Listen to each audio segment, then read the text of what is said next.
अस्सलाम वालेकुम। मैं हूं आपका मेज़बान लियाकत राजबर। नाज़रीन, पाकिस्तान मुस्लिम लीग नून ने अगर पीपल्स पार्टी के साथ दो हाथ किए तो पीपल्स पार्टी भी पीछे नहीं रही है। पीपल्स पार्टी मुस्लिम लीग नून के एंटी जमात पीटीआई से हाथ मिलाना शुरू कर दिया है। पीटीआई के हक में पीपल्स पार्टी ने अब बोलना शुरू कर दिया है।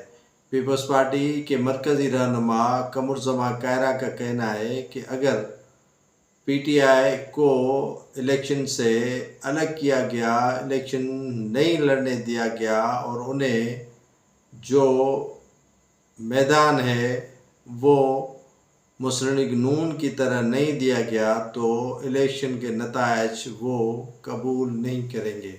मुस्लिम लीग नून जिसने पाकिस्तान पीपल्स पार्टी को तन्हा छोड़ा हुआ था, तो पाकिस्तान पीपल्स पार्टी ने मुस्लिम लीग नून की एंटी जमात पीटीआई के तरफ हाथ बढ़ाना शुरू कर दिया है।